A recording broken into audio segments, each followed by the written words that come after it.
Good morning and welcome to the Wake.Show. I am Chris Fisher. How is everybody doing today? I know that's a stupid question considering we just signed on, and I know for a fact there are zero people watching. It'll take a couple seconds to populate.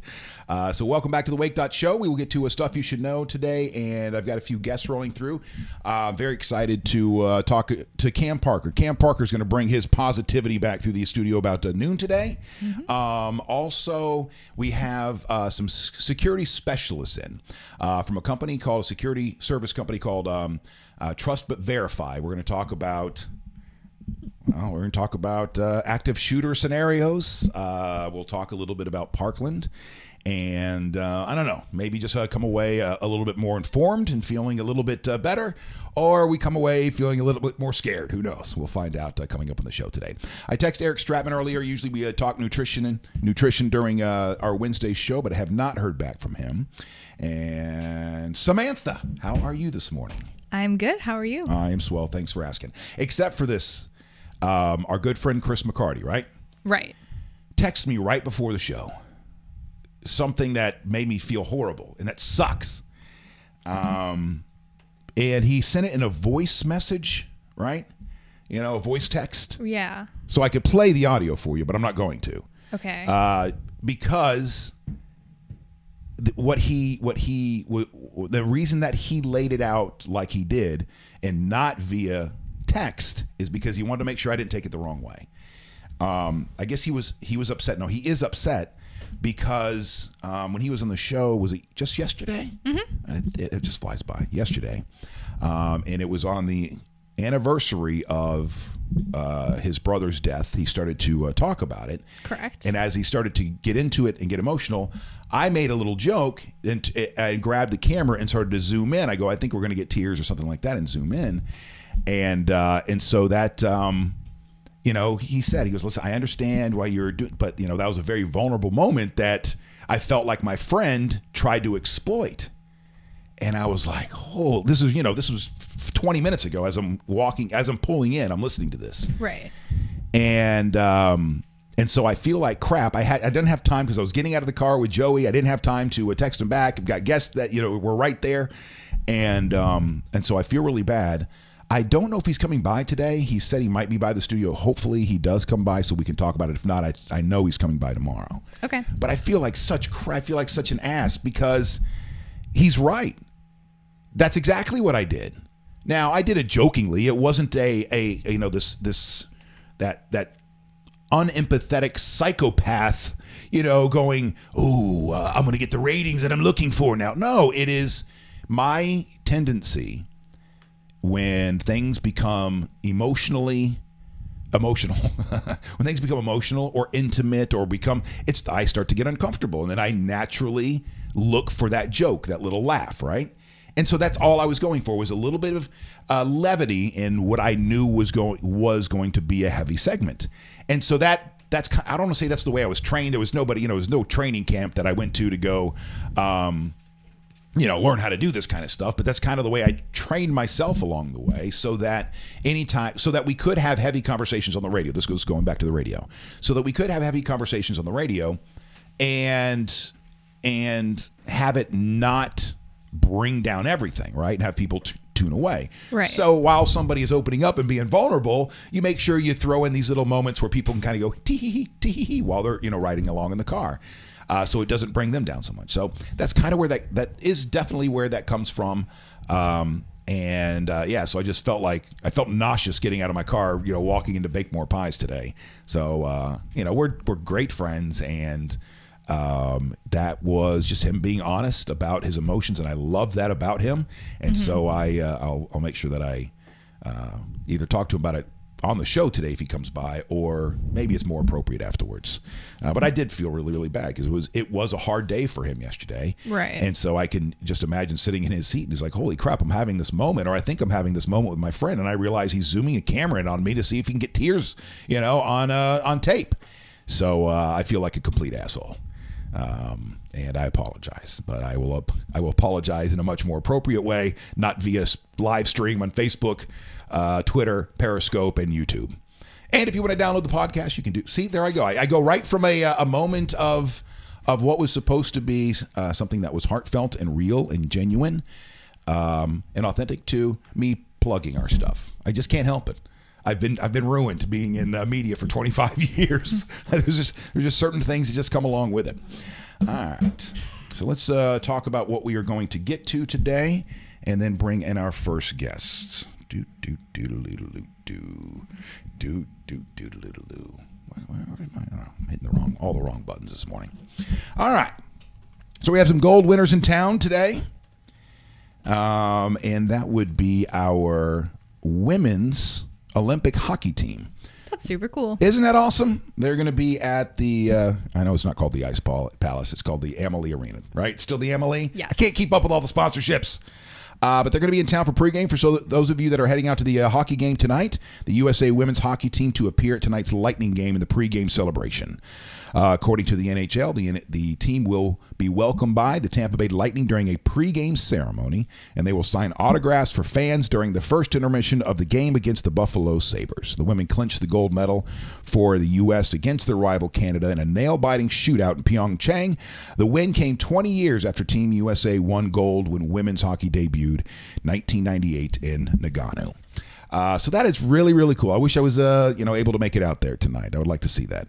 What do you mean you like to see that? You sat there and talked all week how you didn't watch the Olympics. Listen, it doesn't mean I can't be a bandwagon jumper after USA. Yeah, bring that in. Bring that in. We should have had that on the desk. This is a leftover from the Johnny Torres days. Thank you, Sean. This is a leftover from the Johnny Torres days. And we should have had this every single day. We should have had a medal count. We should have been talking about the Olympics. Whoops, now I'm covering your face. There we go. How about that? There we go.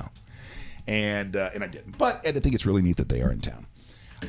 I guess we could segue right from that one to the last story of the day, or the last story on the list here, be Walking Dead versus the Olympics.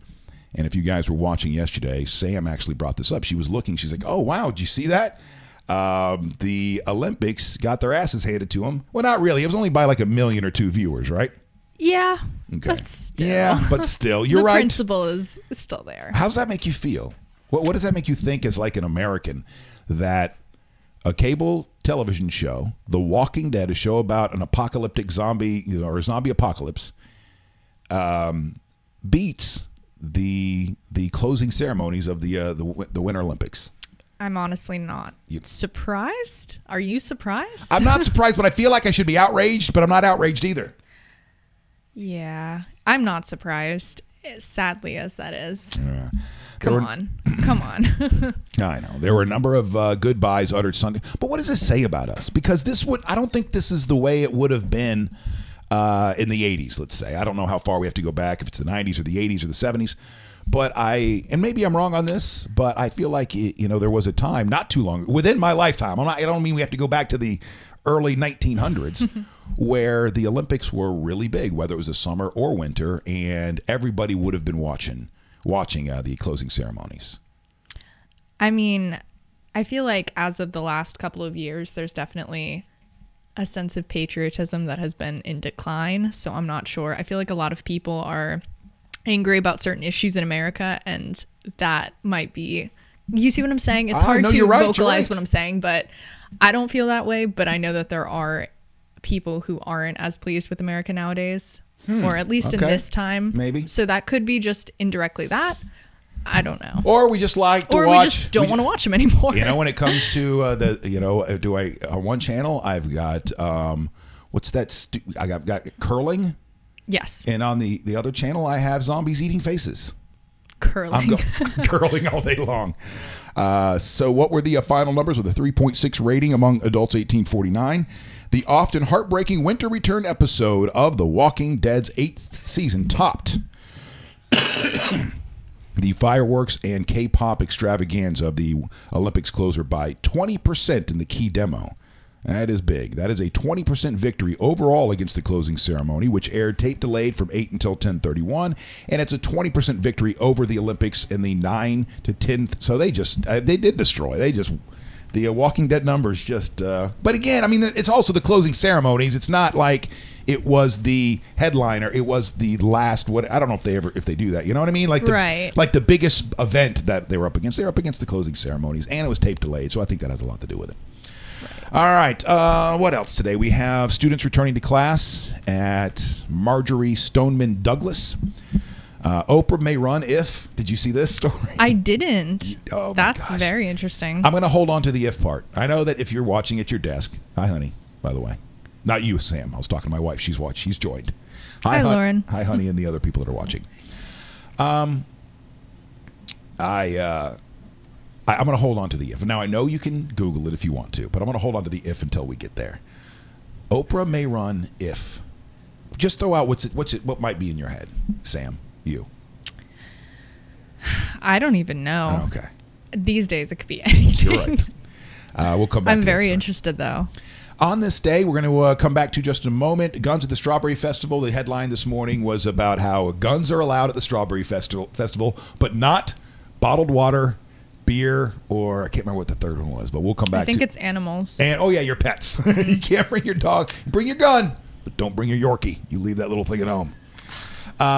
Dick says no more. They are no longer selling assault rifles. Again, another corporation that has decided to, take a different path. That's really interesting. Dick's in general, or the whole corporate. Just Dick's in general. That's a company that you wouldn't think to be one of the first ones to take a stand like that, because that is a source of revenue for them, obviously, right? Just for hunting purposes too. Yeah, and so they're getting rid of just assault rifles. They're not getting rid of everything. It's a weird angle. Oh, how about that one? There you go. There we go. That's a little better. Sorry about that. It's all right. Well, that's because my monitor here is off, and so I don't know if you saw me, but I'm over here trying to turn the damn thing on. Why are you not turning on? And then I can see how horrible the angles are now. There you go. All right. So that's our stuff you should know today. Let's come back to On This Day. We'll go through On This Day, and then we'll bring in our guests. All right.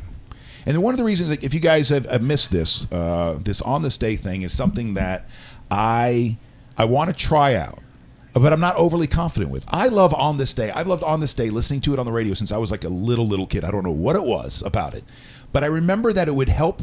And maybe, to each his own and how you visualize things, but it would really help like lay out this line and help me visualize and put in perspective kind of where I was in that moment, even like at 8, 9, 10 years old, because they're talking about on this day in history, we first walked on the moon. The first day, this and this, and you're like, oh, wow, that was 40 years ago or 600 years ago, whatever it was.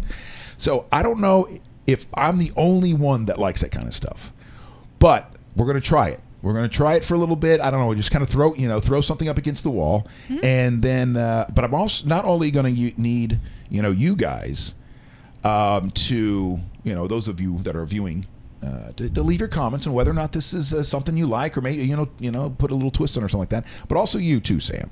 All right. Because I know how I can get in my own head and think that something is entertaining or whatever. And everybody else is like, oh my God, nobody gives a damn about that on this day that Watson and Crick discover chemical structure of DNA. In 1953. So here's what we'll do. I'm going to go through the ones that pop. And if something catches your attention, then you go ahead. So we're on this day here. Let's go to this. Then you just go, tell me more. Okay. All right. Tell me more. So here we go. On this day, Watson and Crick discovered chemical structure of DNA in 1953. It's pretty cool. Oh, so I can tell you more? Yeah. Yes. That's interesting. Yeah, on this day in 1953, Cambridge University scientists James D. Watson and Francis H.C. Crick announced that they have determined the double helix structure of DNA, the molecule containing human genes. Now, through DNA short for deoxyribonucleic acid was discovered in 1869. Its crucial role in determining genetic inheritance wasn't demonstrated until 1943. And then in the early 50s, those two guys were the only two of many scientists working on figuring out the structure of DNA, and when they stumbled across it. That's really cool. All right. Let's see. On this day in 1940, racing legend Mario Andretti was born. On this day in 1987, Gorbachev calls for nuclear weapons treaty. That's interesting. Should I click? Shall I click? Or is you it? Shall. All right. I think it's kind of relevant to what's going on. It is. In a surprising announcement, Soviet leader Mikhail Gorbachev indicates that his nation is ready to sign without delay a treaty designed To eliminate U.S. and Soviet medium-range nuclear missiles from Europe. Gorbachev's offer led to a breakthrough in negotiations and eventually to the signing of the Intermediate-Range Nuclear Force. That's the INF Treaty in December of 1987. You were born when again? 1996? Yes. All right, that's awesome. On this day, and 1993, federal agents raid the Branch Davidian compound in Waco, Texas.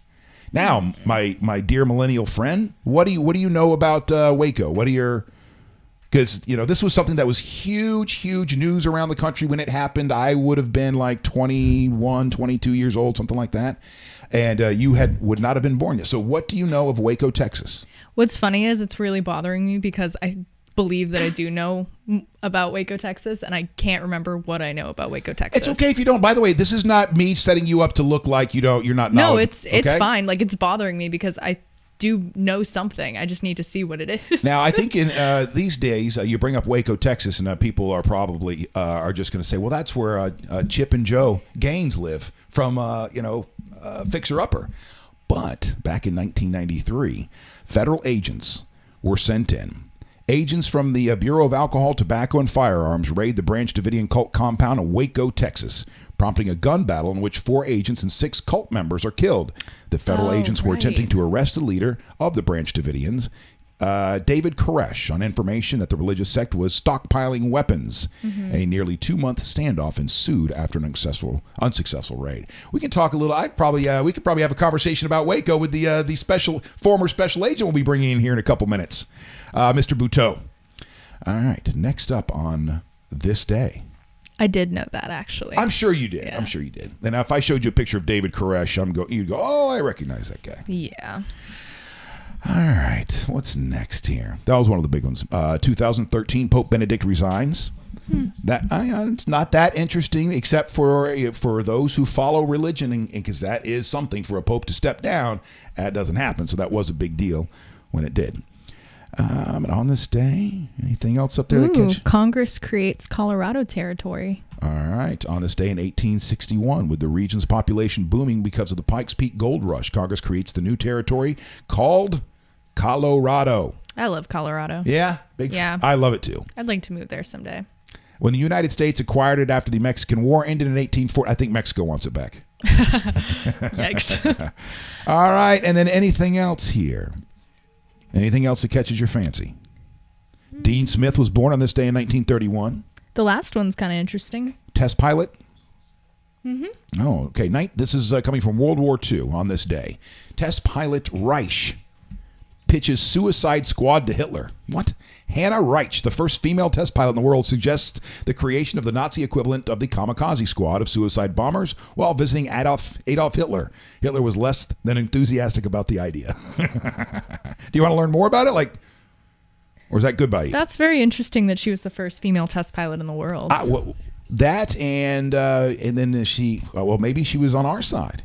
Maybe she was like, hey, why don't you just all get in your planes and go kill yourselves? Who knows? He's like, 9. I don't like that idea. All right, and that's on this day today. I like that segment. Okay, we'll keep coming back to it and smooth it out a little bit, but put a graphic at the beginning maybe and stuff like that if you like it. There you go. All right, Sam, anything else you need from me? Do you need my phone real quick? Yeah, let me take your phone. All right, you do that. And then we'll switch it up. Yeah, what I'm going to do is I'm going to play a song, if you guys don't mind. Let's go to Bake More Pies and pull up a video. And you guys can enjoy a song while I reset for my guests. And then we'll come back to stuff you should know. Cam Parker's supposed to be coming back to the show later today. Oh, Art, we're going to have on Friday. I'm very excited about that. The Art International Training and Research. Kelly Breeding, the executive director, we will have on. Accelerated Resolution Therapy. I called them. Well, I wanted to get them information. Actually, no, she got a hold of them for me because I couldn't do it. Kelly's lovely. What do we do? Oh, that's... I'm bringing me up on the Bake More Pies. I'm like, what am I doing? we'll rewatch the last show. Here we go. We'll bring up Say Something and do that cover. Enjoy some Chris McCarty, and we will be right back.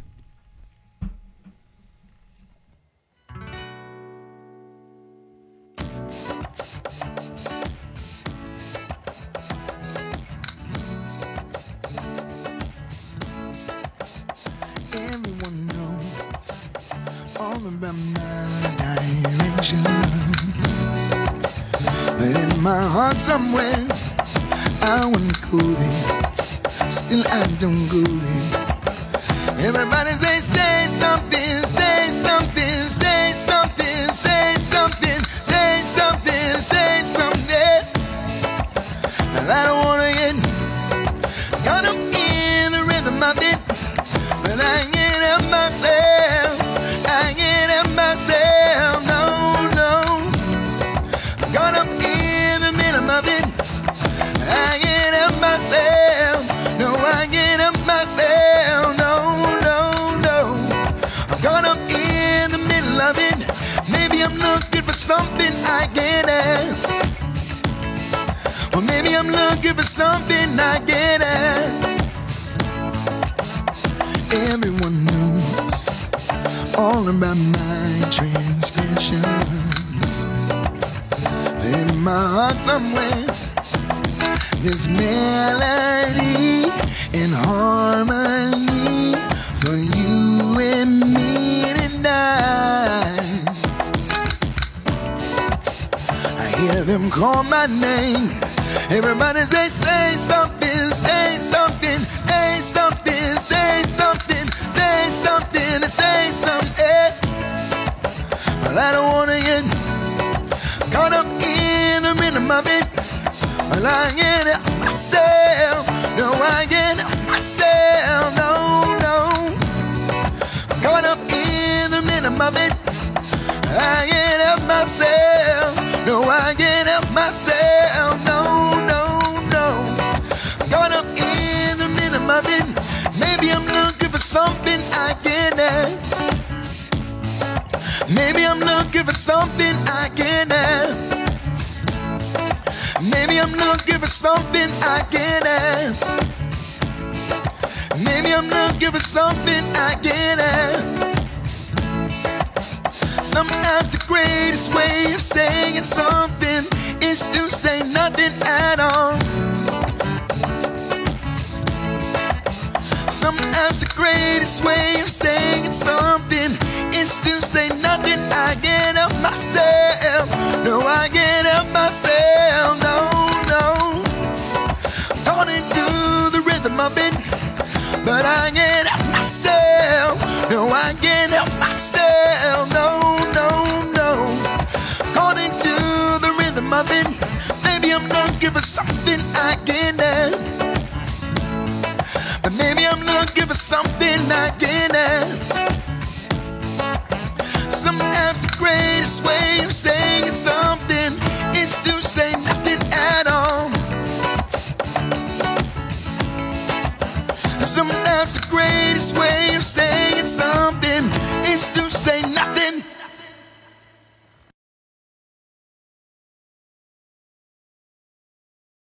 And welcome back to the Wake.Show. That is Chris McCarty, and he should be in here back tomorrow and or Friday. But I'd like to welcome in our next guest this morning. Our guests, I should say, as we talk about security and active shooting and school shootings and all this stuff that is just have got the country, shaking their head really and trying to figure out what to do. So we're going to bring in a couple experts, and we had Sean Buteau on before from Trust But Verify, and you've also brought someone in with you who is ex-law enforcement, and your name, sir, is Sean Pappas, right? Yes, sir. All right. Well, welcome in, gentlemen. How are you doing today? Doing well. Doing good. Thank you. It's nice to have you in here, even though we'll be talking about the less fun things to be talking about in the world. But this is what we're being confronted with now. So Trust But Verify is a security service specializing in what? Chris, actually, it's Trust But Verify Security Services, tbvss.com. We're a full-service security company. Provide security guards at nightclubs, schools, roving patrols, and also disaster relief. So we offer access controls, camera systems, things of that sort. Camera systems. All right. Well, I want to ask you about my camera system. No, I'd have to have you come over to my house. We can help you out with that. Because I don't know. I don't know if where I put them is the best place for them, but we don't need to get into my personal stuff today. We got more important, pressing things. As a matter of fact, I don't even know exactly where to begin. Do we? I tell you, here's where we'll begin. The kids from Marjorie Stoneman Douglas High School return to school today. All right, from your perspective, what are the professionals that are surrounding that area today? What will be in their minds? Well, overall, it's safety and protocol for these guys coming in. They want to make sure that safety is a priority. They want to make sure that the parents and the students and the staff members feel secure and safe going back to their school. So that is their priority. And it should be their priority. I have a teenage son, and I'll tell you, as a parent, I would want to make sure that that would be the priority of the local sheriff's office in that area. There's 50 uniformed officers that'll be there today. But let's go back a couple of days and the controversy surrounding officers not going into the building. Now, I know, Sean, you and I have talked about this stuff before, where you do not like to judge the specifics of what happened because you weren't there and you don't know everything. So what we can talk about is protocol that you're aware of. You know, what you understood should be done in those situations. Allowing for that we don't have all the information.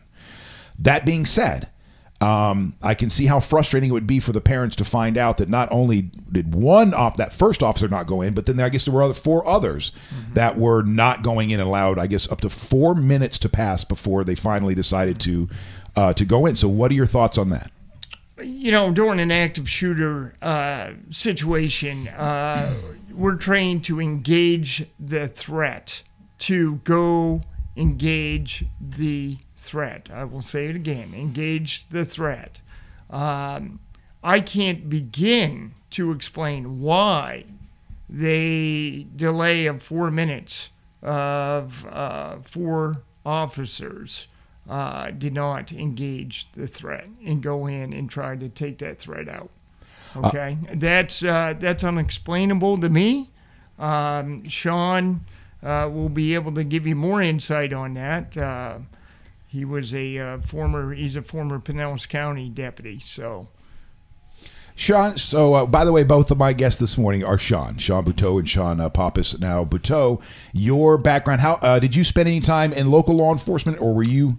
No, I've spent the majority of my career as a federal agent. Okay. Yeah, and of course, Sean comes from the local side. All right. But we've worked together over the years on local task force teams, work very closely with state and local law enforcement agencies throughout. So, all right, so your perspective then from the local law enforcement angle. I think if one deputy or whoever it was at the scene, one deputy, one police officer, if they didn't go in, that's probably the fault of that deputy.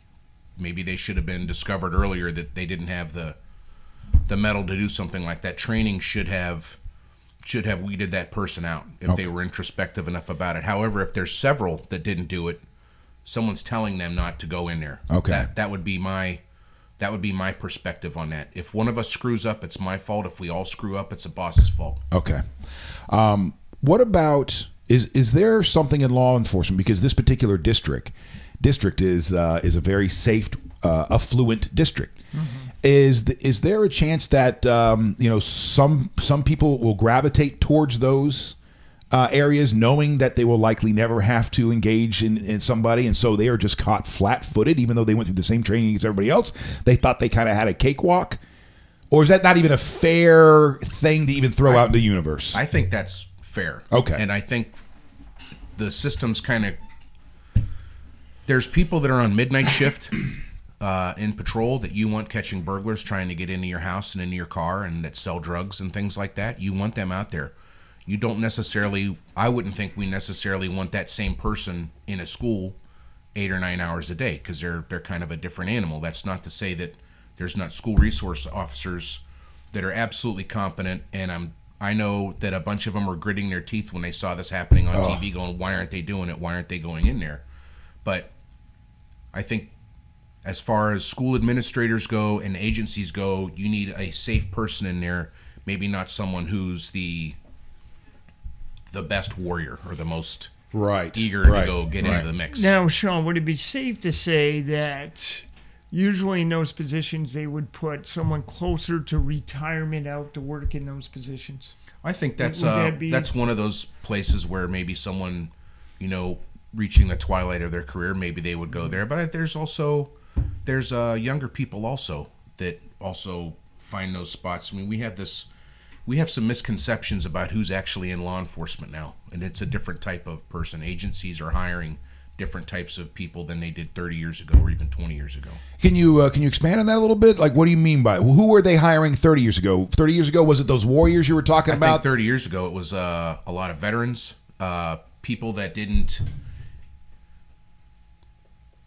were probably a little more quick with their hands than people are now. Now we have deputies and officers that are technology dependent. They have that taser and they treat it like an extra set of balls.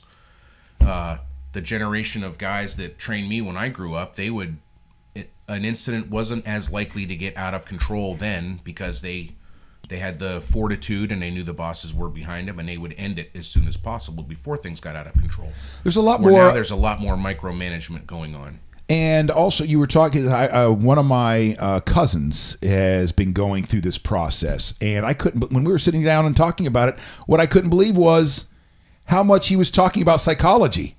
He was talking more and more about psychology and people and relationships than he was talking about tactics and strategies and whatever. Well, and I think that's the elephant in the room for me is this deputy or the deputies that were there may have had active shooter training. So they checked a box for him, active shooter training. That incident, that tragedy that happened there, that's something that a military unit trains daily for. I mean, that's a really, really difficult tactical problem to handle.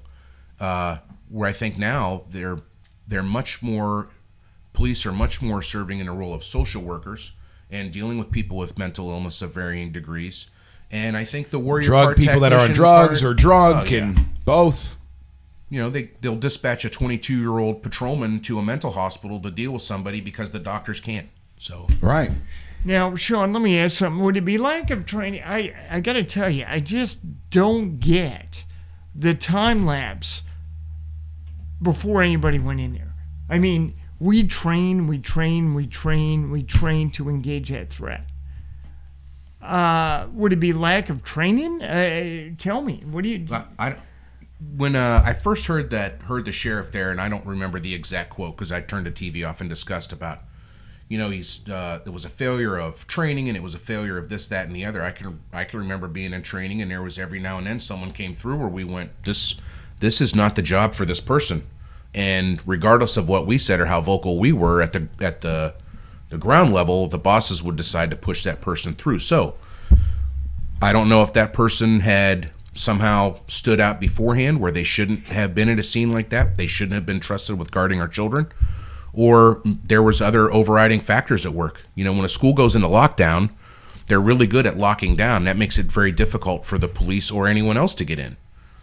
I think there's still some questions to be answered there, but let's not just pile on just law enforcement in that moment, because there seems to be a breakdown on the FBI side of things. There seemed to be a trail of incidences, 911 calls, reports about this kid.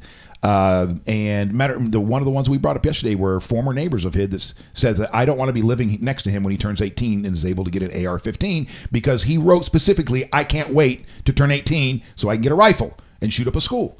And so can you guys speak to that part of it? Because I know, we want to jump all over the FBI now and go, all right, now it's you guys. Where did you break? But I have a feeling if we spend a day in the shoes of a federal agent trying to, disseminate or go through this information and figure out what's good data, what's not good data, it'd probably be a very eye-opening experience. Well, I got to tell you, our FBI, our federal agencies, our local, our state are premier. I mean, our guys that are out there are well trained, some of the best training in the world that we're subject through, we go through. So that being said, the majority of our agents, majority of our law enforcement are top notch. Okay. What occurred here, and we're just hearing this from the news, right? What's been exposed to us through the news is there was a breakdown in communication. Basically, an anonymous phone call came in, a tip line. That tip did not go to the SAC office. Okay, that's what we're being told. And once it goes to the main office in that area, the SAC office is Special Agent in Charge office. Okay, they are an area like Miami office. They cover a certain area. Okay, and what would happen is that would come in and that would be addressed by an investigator in that area. Okay. So what the news is saying is that tip came in. It wasn't, it wasn't put out to the local office. It's a communication thing, right? We have to work on this. We have to work on the communication. We have to make some changes. For sure. All right, so there's a lot of talk, obviously a lot of controversy now, everything from gun control to arming teachers and so on and so forth. So let's delve into a couple of those topics from your perspectives as local law enforcement, as federal law enforcement. And I also don't, when I do stuff like this, I don't like to go, okay, so you guys are speaking for everybody in law enforcement. Right. You know what I'm saying? Yeah, this is your personal experiences from your vantage point. How do you look at this? Let's start with arming teachers. Obviously we don't, you can't just do a blanket. All right, we're arming everybody. Everybody goes take these classes. That's ridiculous. What it would come down to are those who either A, are already, they're carrying or have their CWPs, have military experience, stuff like that, or in people who are interested that would come forward and we go, okay, we'll train you. I mean, how you go? Let's not even. We don't even have to get into the logistics right now. Because how you would pay for this kind of stuff, because that would be a huge bill to go down that path. But if America wants to, spend that money, we'll spend that money. How do you guys see that? Well, let's start off with insurance. I mean, what would a school have to actually incur for an expense to have their teachers armed? And these are some of the things that we don't think about when we're like, well, just arm the teachers. Well, you go down that path, and you're right. All of a sudden, your insurance policies go. You're talking huge money. And, I'll tell you, just because you have a concealed weapons permit, okay, a lot of the guys that I trained, they need advanced training, okay? You need to be trained at the range on that. You just stick a teacher out there that has CWP, doesn't know really, okay, in a situation, active shooter situation, your adrenaline's going, you've got to think things through. You got to take that moment and go, okay, training, reflect back on my training. They just don't have it. All right, and Mr. Pappas, from your perspective, if local law enforcement, there is something going down to school and you're going to that school and say there's records, that there are a dozen teachers that are allowed to carry on campus. Are you excited about that as you're going to that school, or are you going, oh shit, now I have to deal with these people too? I think if that's, first off, the deputies in South Florida that dealt with this incident, they were handed essentially a flimsy paper plate full of poop on it and said, make this better. The decisions that they could make under high stress were made between bad and worse. However, the historically, and there's plenty of data since Columbine on the different active shooter incidents, ones that happen at schools, churches, businesses, whatever. There's plenty of data to suggest that they only last a few minutes. Something stops the shooter. Either there's no reset button on the game and it's not happening the way they want it to, and they shoot themselves. Someone disarms them when the gun stops working, or they run from the scene, much like this guy did. He just blended into the crowd. And I can only speak from my perspective, for me to show up at this scene at a giant school that I've never been to before, even this building here that I've never been in before, and then expect me to run through it like it's a shoot house, find the one person that's the shooter and shoot effectively, without shooting anyone else around them or not causing any more death and destruction, I think is, that's a tall order for anybody, whether the finest military unit in the world. But, we expect some police officer or deputy that maybe had active come in and shooter be a training in the superhero, past. really. Absolutely, and don't make it worse. Right. Don't shoot through that person and they hit somebody else, because then you're damned if you do, damned if you don't. So I think clearly there was a breakdown in communication with the tips that people were calling in about this guy. I heard there was tips to the local agency. There were tips to the FBI. He certainly wasn't an unknown, just this nobody ever heard of this guy before. I think there's a lot of onus on schools and the legislature about this, though. You think since Columbine, there hasn't been any real meaningful anything done at a school to make the students safer. I mean, there's plans to call this, we'll do this this color procedure, it's a code green or whatever, or there's a bulletproof book bag. But essentially the orders to schools are lock your doors, trap all your victims in place. Right. And we'll let this while they do nothing. Well, that's one of the proposed solutions to this problem, is to put special doors in every classroom. So when this goes down, you shut them, lock them, and they can't get in. They're not shooting through the doors either. Right. And maybe that could be a wonderful idea. But I think someone there at the scene has to be able to stop them, and the only way to stop them is with a gun. Whether that's a professional that's hired there, whether that's a select few group of teachers or administrators. But then they're also going to have the metal to actually find that person and take care of business. So it comes down to training, right? I mean, if we go into a school situation, you have to train school staff, volunteers, law enforcement, security. We all have to be on the same page, continuously training, okay, what's working, what isn't working. Because each school is different, right? You can't go by, okay, well, this school's set up this way, so we're going to run this school just like we're running this school. Right. Can't do it. Right? Every school is designed differently. It's laid out different. The training, the teachers, everybody's going to be on the same page, and you have to have continuous training. So now that this has gone down, we saw an article yesterday that they saw record numbers at this Tampa gun show that was just in town. Their minds were blown. They go, we have never seen so many people here. There's an uptick in fear. So trust but verify. I mean, was your phone ringing off the hook the day after the shooting or the days after the shooting? I have been doing active shooter training just about every day since the incident. Okay. Churches, schools, corporate offices, we go in and we do that. When people come to you, are they frantic? Are they like, when can we get in your schedule? When can you get in here? No, I think it's always been on their minds, right? They've been thinking about it and processing it for a long period of time. We got to do this. We got to do this. We got to do this. Unfortunately, it takes an incident like this for someone to pick up the phone and say, look, we're serious. We got to get this done. So, and you go in, you give a basic active shooter training. It's not good enough. Okay. You've got to follow up on that. You have to go further than that. Okay. And look at, what works for your corporate office? What's your exits? Yeah. Well, what are you talking to them about? Because I'm sure it's more than just, here are your exits, and if stuff starts to go down, you back into this, whatever. I'm sure you're like, okay, you also need some cameras here. You need the access that you have over here. You need to shore that up. So what? I'm sure that's a big process, right? Well, we talk about I mean, there's a lot that goes into it, but we talk about what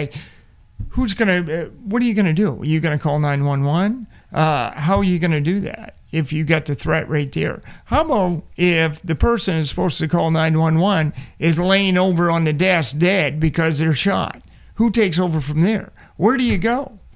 If you have to hide, if you got to take concealment or, barricade, what is the difference between the two? These types of things we talk about. Well, the last time that Sean was in here, we were talking about stuff like this. I said, well, I'm trapped in the corner here at Bake More Pies. Somebody comes in here, I'm screwed. He's like, no, there's ways. I'll show you once the cameras are off. And so that's why I've got strapped under my desk now a sawed-off shotgun, because that's my last. I just got something.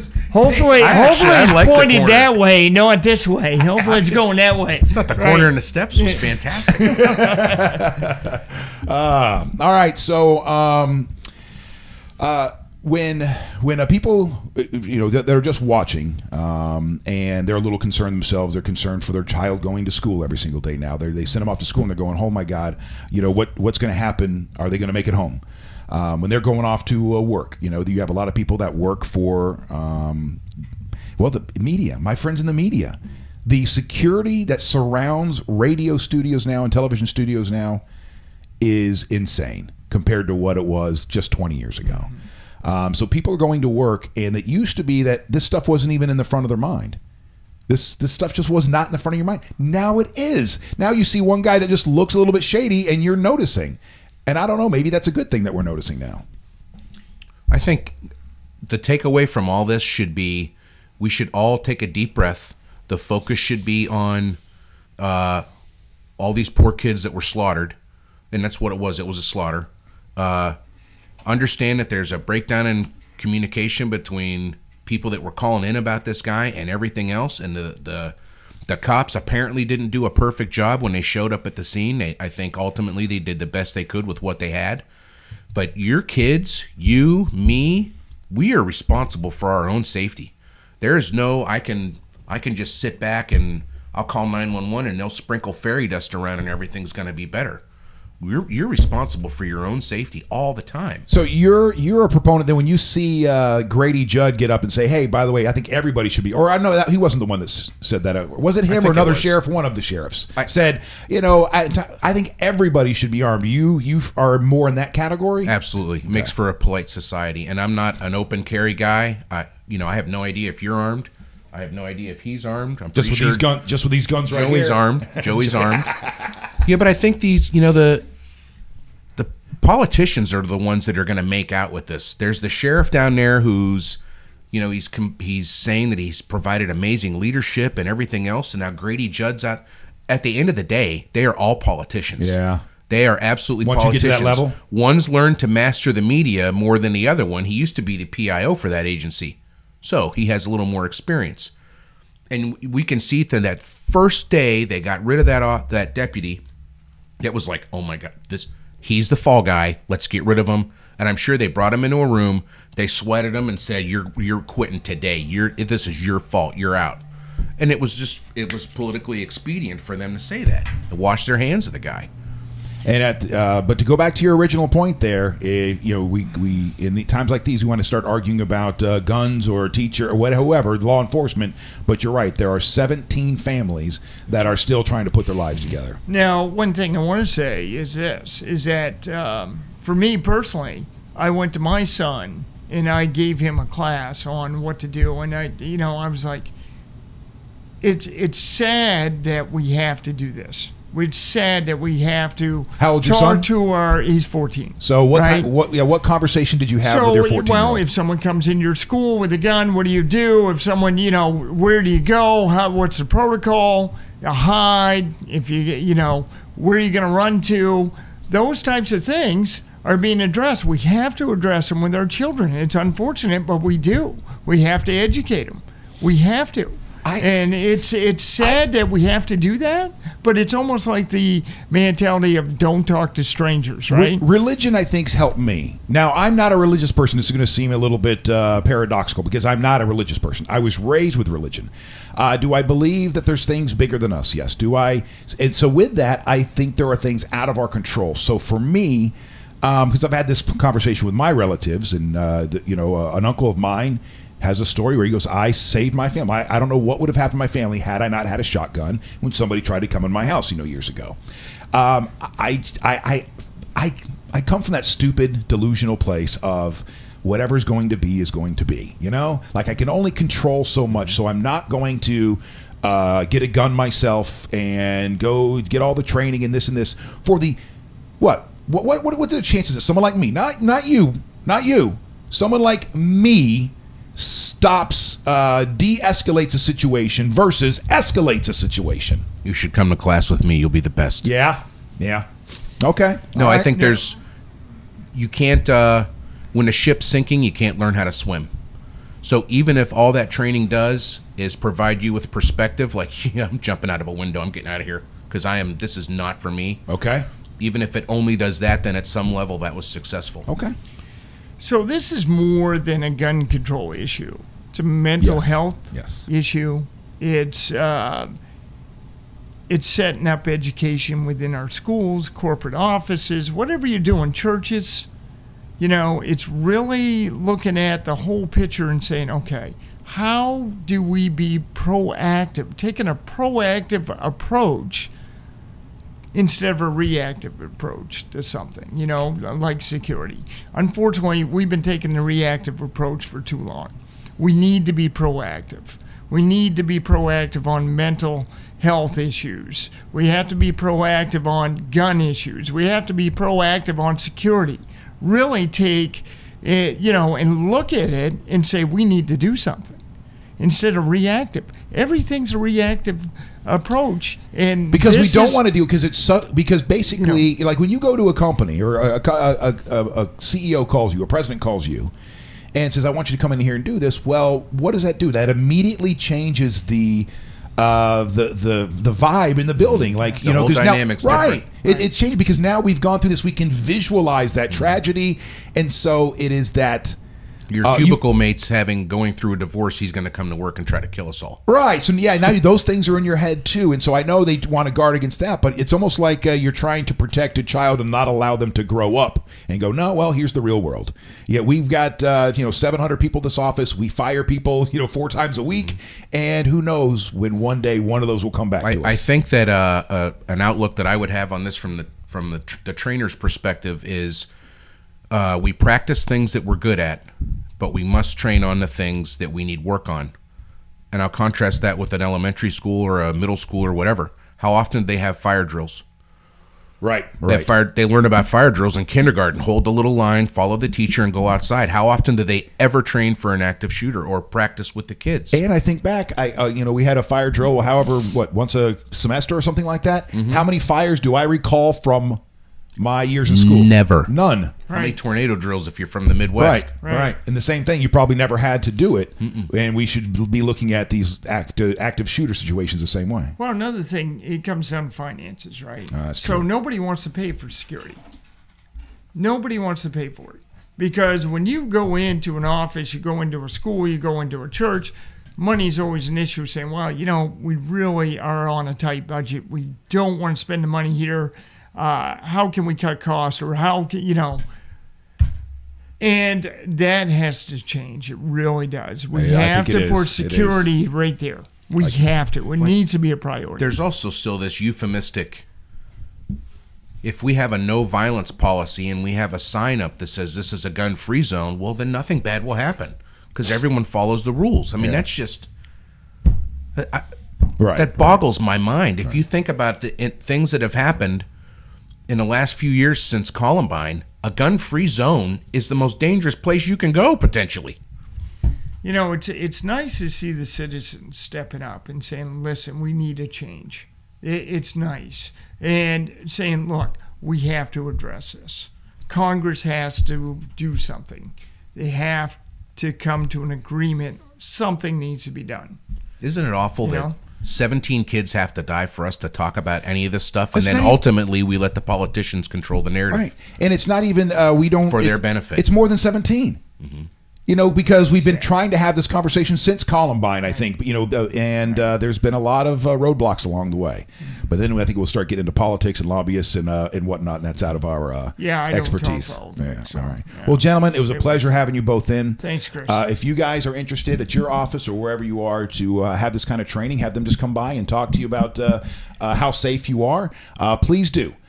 Track them down at tbvss.com, because that is Trust But Verify Security Services, tbvss.com, or it's a phone number they can reach you at. 844-938-7878. 844-938-7878. Thank you, Chris. Appreciate it. Thank you. We'll see. Well, hopefully I won't see you too soon. Hopefully not. Hopefully I won't see you too. Yep. Or I'll see you in a more social setting. How That's about that? it. That would be better. All right, gentlemen. All Thank right, you so much. thanks, Chris. We're just going to play a little bit more music here and take a quick break. A little bit. I want to play some more Chris McCarty. Why not? We all love Chris. And then come back with some something a little bit more positive. Our good friend and artist Cam Parker has stopped by the studio. And I'm running all the time. I can say go away, but you're standing in the way. Messing with my mind. So please leave me alone. Why don't you leave me alone? Why won't you leave me alone? Please leave me alone away. I might be crazy, but I think I see. I really made a mess of things, misplacing things, messing up my dreams. Take me from my fantasy. I gotta find a way to rid myself of you. Tell me what I'm gonna do. I gotta find a way to rid myself of you. Tell me what I'm gonna do. I know you're not good for me, but I'm running all the time. I can say go away, but you're standing in the way, messing with my mind. So please leave me alone. Why don't you leave me alone? Why don't you leave me alone? Please leave me alone away. Please leave me alone. Why don't you leave me alone? Won't you leave me alone? Please leave me alone.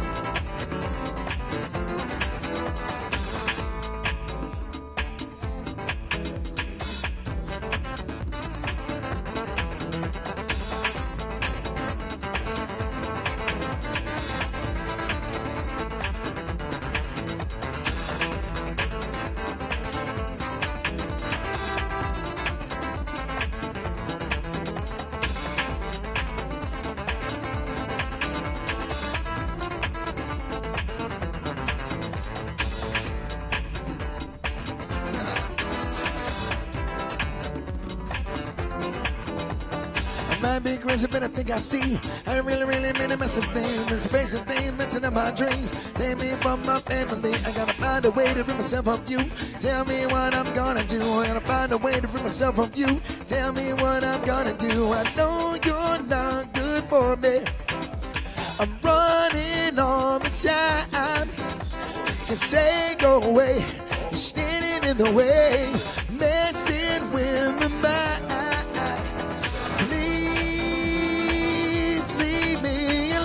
Why don't you leave me alone? Won't you leave me alone? Please leave me alone. Run away. Please leave me alone. Why don't you leave me alone? Won't you leave me alone? Leave me alone.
Of course, I walk away as he finishes. I knew that was going to happen. I knew it. Welcome back to the Wake.Show. That's Chris McCarty here to Bake More Pies just a couple weeks ago. Go to Bake More Pies on Facebook and like their page. All right, now I got to bring up my messenger now because I have my next guest in here as we bring Cam Parker back into the studio. How you doing, Cam? Hey, I'm good. How are you? All right, good. I'm going to bring up messenger here because you sent me some really cool pictures. I want to make sure. Can you hear me? I sure can. You got some headphones there if you'd like to. Okay. I don't know if you're. Do I need them? Or No, okay. no, not really. Okay. It's my security blanket. It reminds me of my radio days. So how have you been? Pretty good. Good. Really busy. Yeah. I know. I Really saw. good. I want to bring up some of your pictures here. Okay. So I was out over the holidays last year, out doing a gig. It was really funny. And one of the sponsors out there was Volta, which is the Cirque du Soleil, right? And the thing that I was doing is I was hosting a 5K, a Santa run. Everybody was dressed as Santa Claus, and running a 5K. And Volta was out there and, got to talking to some of those people. But you got a chance to hook up with these people and, man, make some art for them. Oh, wait, those are wrong. That's going the wrong way. That's the leash you left behind. Did you ever get that leash? It's right over there. All right, good. So tell me what happened, or how'd you hook up with the Volta people? What happened with them was this was literally about 2 days this was 2 days before the Gaga show. Live Nation actually, I did photos with them of myself and a few of the team members, and they helped me get the canvas prints into her dressing room. And so the talk right about that time was, hey, we have this idea for something really big coming up. Da, da, da, da. So this is stemming from the Gaga stuff too. Look at Like that. literally right back to back. Yeah, That's awesome. It keeps Yeah. paying off for you. Yeah, so that was the thing that I couldn't tell you about the last time because I hadn't gotten any for real confirmation on it, and I don't usually say things unless it's 1,000% a go. So this thing is huge. Look at you. That's you on scaffolding there. Is that what that's called? Yeah, so it's a scissor lift. The scissor lift went about 55 feet high, and the top of that mural is about 48 to 49 feet.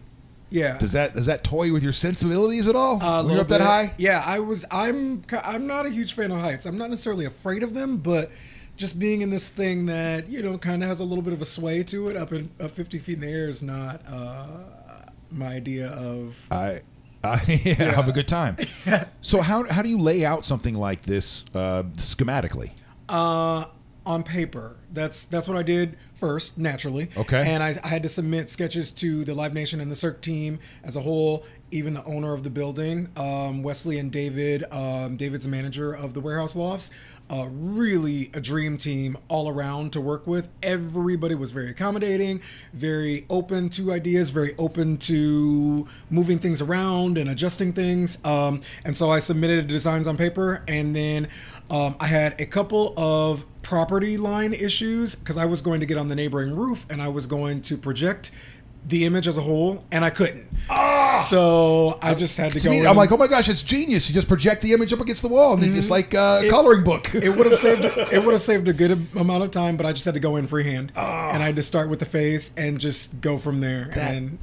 That is amazing. Thanks, I appreciate that. By the way, I'm glad you come by the studio. But, we have an open door policy with Cam, and it's because of your positivity. Thanks. And there is a lot of negativity in the world right now. Yeah. You're sitting on the couch playing with Joey while I'm in here talking about active shooter situations. So where are you? Because as an artist and as a positive person, I can't see you getting too caught up in the news or the politics or the issues of the day, because otherwise you wouldn't be as happy as you are. I do, in order to stay informed. Okay. I drink it in, and then I leave it, and I have to either leave it at pause and disconnect from it and go on to the next thing in my day, in order to keep from feeling just really heavy and depressed. But I do try to stay informed just for my own knowledge, just so I can know what's going on, just so I can have a point of view.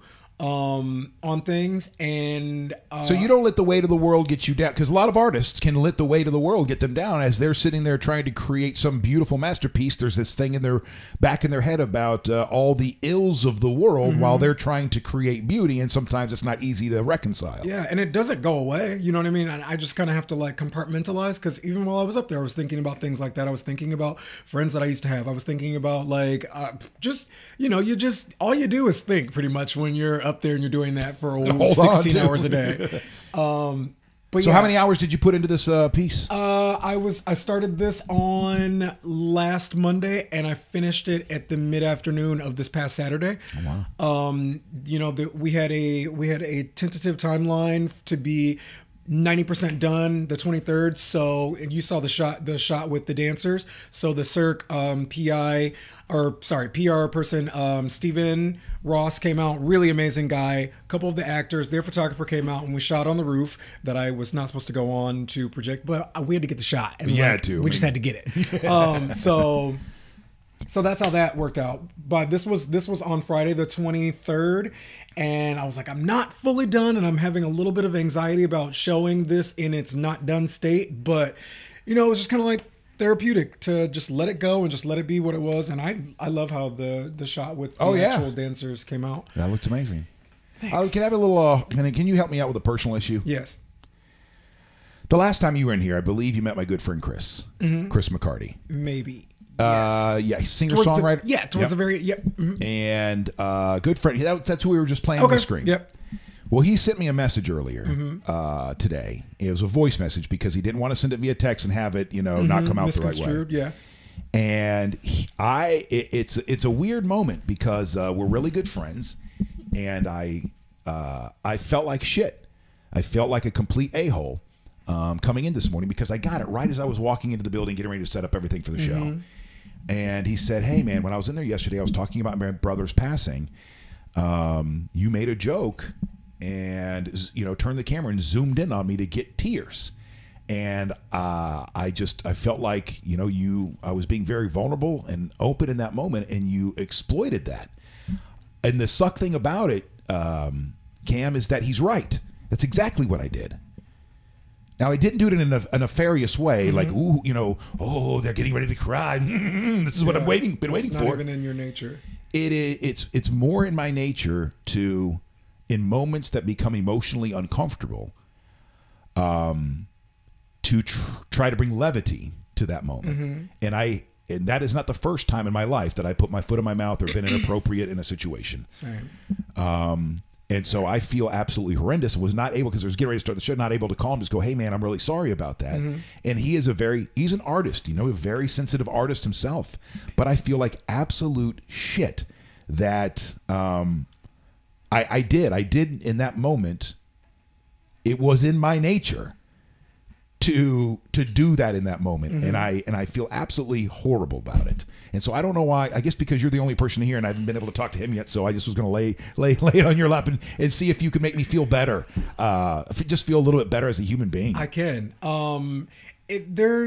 There's ways that we kind of all deal with things, and I err on that side of when something's a little bit heavier, if there's an awkward pause, or if there's like, ooh, this is like a kind of sweaty moment or whatever, to just say something like, I don't know, to just slice a little bit of tension. Not that it was even tense. It just maybe was a little bit heavy. And I try to do that. Sometimes it works. A lot of times it has not. And it's an effort to essentially make people feel better, or to bring a little bit of lightness to even out, a little bit of the heaviness. So that's the root of it. You know what I mean? Sometimes it's misunderstood. Sometimes it's not. I definitely know that it was something that I don't say it started in radio, but it certainly was high or perfected, or I don't know. It was made bigger. It was exaggerated once I got into media, because I do believe that I know that's in my nature. But then on the radio, it's perfect because you have to keep things moving like this. Literally. And in our normal conversation on your regular radio station is not good enough. There's got to be a certain tempo and you got to make a left here and then a right there, and constantly keep jerking the wheel a little bit. So I know there's that. But going back to my teen years, I do remember one of the first heavy moments of my life was when a childhood friend of mine passed, Jason Muller. and we were 15-ish, and going to the funeral. So this was my first funeral as well. And walking in, and I very vividly to this day remembering walking in and everybody's somber, of course. They're sitting around, maybe a couple people talking, but most people just kind of sitting there. Yeah. And I'm having to fight this urge at 15 years old to try to make a joke to everybody that I see. And I remember thinking to myself, what the hell's wrong with you? Everybody around is just sitting here like this, and you're going, and you got like joke after joke after joke after joke ready to go. So I do know that it is in my nature to break that tension, but I still feel like crap. And you do make me feel better. You did make me feel better about it. And I also know that we're good friends, and we'll get on the phone. We'll have that, we'll get it out. And I'll apologize, and everything will be just fine. Yeah. I just hate that there's those moments where, when you're not trying at all to hurt somebody or what, and then you find out later on, you're like, God damn it. I have a 17-mile long list of those moments where it's like, that's not what I meant, but it was taken a different way because of different points of view and different perspectives on that kind of thing. And it's never from like a mean place or like a negative place. It just is what it is. But what's this? You can't win for losing, or you can't lose, whatever that phrase. Whatever that is. Whatever that phrase is. So what else have you got? You starting anything around here? Yes. Anytime soon? I had to pause that kind of a talk because I was trying to get a little bit of clarification, but I was really busy the last time that I was here, and so I was like, I'll just come back, and then I had to jump right into that wall, and so that's 100% done. So I am actually right now in process, a little bit under halfway of working on the Legends Boxing Club mural over on Howard Avenue. Oh, nice. And so I'm projecting to have that finished middle of next week. And then I'm going to go downstairs and meet about you guys' office and making that space really like interactive and a lot going on. Yeah, it's good. All right. So how do you stay positive? How do you stay positive generally? When you get out of bed in the morning, are you somebody that hops out of bed in the morning, or is it a process? And the reason I ask is because it's just been 2 weeks now, and the kids from the Marjorie Stoneman Douglas High School are going back to school today. During this, these last couple weeks, you've been up on a scaffolding painting something positive and colorful. And I know I asked you earlier about how you kind of separate those things while you're working, but how do you, one of the things that we love about you around here, and I'm sure you have your moments where you're punching walls and crying or whatever. Yes, no, maybe sometimes? Yeah. Okay. Yeah. Well, how do you stay positive for the most part? I try to get that out, those feelings out of me, and I try to, because I feel like you can be angry, you can be sad, you can be depressed, as long as you personally, maybe for me, this is just me, as long as you don't live there, you know what I mean? Get angry, snap, go crazy, meltdown, cry, whatever it is, and then, all right, okay. That's important. So what's next? That's an important part to this, because I think somewhere along the way that we tried to, as humans or the people in the West or whatever, we try to train that out of ourselves, where when you go to get angry or emotional, you don't get it out in that moment. You push it down. Yeah. No. You control your emotions. You this and this. But then that turns into a very serious amount of crazy later on in life if you're not careful. Exactly. I've had explosions that were like accidental in public because I was trying to, no, it's fine. And so now that is my way of like staying positive, is like trying to get all that stuff out when it needs to get out, or the second that I get home, or when I call anybody, you know what I mean, that I can unload that on and like scream, roll up my windows in my car and scream at the top of my lungs. And then when the car ride's over, I feel a little bit better, you know what I mean? And it's a way of trying to even it out, spread it out. I can't drink liquor anymore because I've tamped it down too much. That back in the day when I drink liquor and get blackout drunk, everybody, we all had a good time. They're like, oh, you were the center of attention. Everybody had fun. Now that happens and people are like, you need to go see somebody. Like, why? Because you don't remember? I'm like, no. Well, you started ranting and raving. We don't even know why you were angry. Started breaking shit. I'm like, okay, you're right. I did. Oh, by the way, I did finally call somebody. Just to let you guys know. I called. I did finally make that phone call. It took me a week. By the way, on the show, you're talking about, we bring up mental health and stuff like that, and I can only, for the most part, use my own experiences because I've got my fair share of experience to share. Same. And so last Wednesday night was another incident where, I got the liquor started flowing. And the next thing you know, I don't remember what's going on. So the next day, I got online, started looking up, some mental health professionals, but I wasn't able to find one. And then it got put on the back burner. I'll do it tomorrow. I'll do it tomorrow. I'll do it tomorrow. I'll do it tomorrow. Yeah. And then finally yesterday, my wife goes, do it now. She goes, you said some shit on your show today, made me a little nervous. So make sure you call somebody. So I finally made that phone call, and we'll be seeing somebody at the end of the month. Good. A lot of respect for that. Thank you. Yeah. But just finally being able to get over that hump to make the phone call, now that I know there's an appointment, coming up in 3 weeks, there's something's already changed in my head. I don't know how in that a good works. way, right? Yeah, in a good way. Yeah, something's already changed. Like I already feel more stable. I already feel like, okay, everything's fine. I made the phone call.